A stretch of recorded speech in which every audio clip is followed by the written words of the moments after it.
ৰাতি প্ৰায় 12 বাজিছিল। হঠাতে ৰীণাৰ ফোন বাজিলে আৰু ৰীণা সাৰ পালে। অচিনাকি নম্বৰ আছিল। ৰীণাই ফোন উঠালে। হেল্ল', কোন? সেইফালৰ পৰা কেই ছেকেণ্ডমান নীৰৱতা। তাৰপিছত এটি ভাৰী কণ্ঠৰে ক'লে, ৰীণা, মই ওচৰৰ খুৰীয়ে কৈছোঁ, তোমাৰ মা আৰু এতিয়া নাই। ৰীণাৰ হাত কঁপিব ধৰিলে।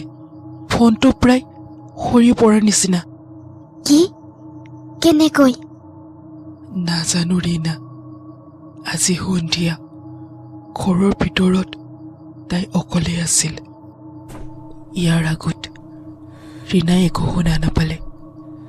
এতিয়া কথাত কেৱল তাইৰ উশাহৰ শব্দ, দ্ৰুত। সেইগৰাকী মা, যাক ৰীণাই 8 বছৰৰ পৰা দেখা পোৱা নাছিল, যাক তাই ভয় কৰিছিল, যাৰ কথা মনত পেলালে তাইৰ বুকুখন ভৰি উঠিছিল। এতিয়া ৰীণাৰ মনত সেই পুৰণি ঘৰখন ঘূৰিব ধৰিলে। নিৰ্জন, নিস্তব্ধ, য'ত মাই ঘণ্টাৰ পিছত ঘণ্টা বহি আছিল। এটা সময়ৰ পিছত মাই সলনি হৈছিল। কাৰণ নথকাকৈ মোলৈ চাই আছিল। ৰাতি ঘৰত ঘূৰি ফুৰিছিল আৰু হঠাতে কয়, এই ঘৰখনে কাৰোবাৰ অপেক্ষা কৰি আছে। ৰীণা সেই ঘৰখনৰ পৰা পলাই আহিছিল, বিয়া হৈছিল, চহৰত থাকিব লৈছিল আৰু কেতিয়াও পিছলৈ ঘূৰি চোৱা নাছিল। আৰু এতিয়া সেইখন ঘৰলৈ পুনৰ উভতি যাব লগা হৈছিল। পিছদিনা ৰাতিপুৱাই ৰীণা আৰু তাইৰ স্বামী অমিত গাঁৱলৈ ওলাই আহিছিল। ঘণ্টা সময় পিছত দুয়ো গাঁও পাইছিল। ঘৰখন আগৰ নিচিনাই আছিল, একেবাৰে জৰ্জৰিত অৱস্থা। ঘৰৰ ভিতৰত বতাহত এতিয়া অচিনাকি দুৰ্গন্ধ। মাৰ সেই ক্ৰিয়াকলাপ সোনকালে সম্পূৰ্ণ কৰা হ'ল। সন্ধিয়া হওঁতে সকলো মানুহ গুচি গ'ল। ঘৰত কেৱল অমিত আৰু ৰীণা। ৰাতি নামি অহাৰ লগে লগে ঘৰখন আৰু বেছি গভীৰ আৰু ভয়ানক লাগিছিল। ৰাতি প্ৰায় 2 বজাত হঠাতে ৰীণাৰ টোপনি ভাঙিল। কাৰোবাৰ চিঞৰাৰ শব্দ। তাই উঠি বহিল। অমিত গভীৰ টোপনিত, আৰু সেই শব্দটো একেৰাহে মাৰ কোঠাৰ পৰা আহি আছিল। সেইটো কথা য'ত যাবলৈ ৰীণাই সদায় ভয় কৰিছিল। আৰু কোনোবাৰ কান্দি থকা মৃদু শব্দ। ৰীণাৰ হৃদয় জোৰেৰে ধপ ধপাব ধৰিলে। মা। তাইৰ মুখৰ পৰা সেই শব্দটো নিজে নিজে ওলাই গ'ল। কান্দোন হঠাতে বন্ধ হৈ গ'ল। কোঠাৰ ভিতৰৰ পৰা এটি ফুচফুচনি শব্দ ভাহি আহিল।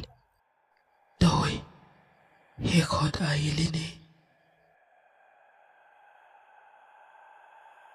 ৰীণাৰ ভৰিৰ তলৰ পৰা যেন মাটি খহি পৰিল। দৰজাখন কৰাই নিজে খোল খালে। ভিতৰত এজনী তিৰোতা মাটিত বহি আছিল। ৰীণাৰ ফালে পিঠি দি আছিল, বগা চুলি আৰু মূৰটো তলমূৰকৈ। মা। মহিলাগৰাকী ঘূৰিলে। সেই একেই মুখ, কিন্তু চকুত শূন্যতা, যেন তাত একোৱেই নাছিল।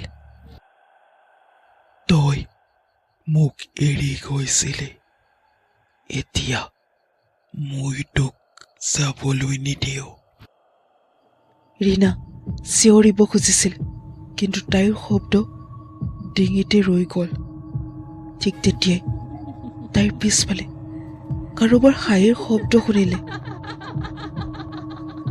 আন এটিচা কলা বেকা হাঁহিৰ সৈতে মাৰ পিছফালে থিয় হৈ আছিল।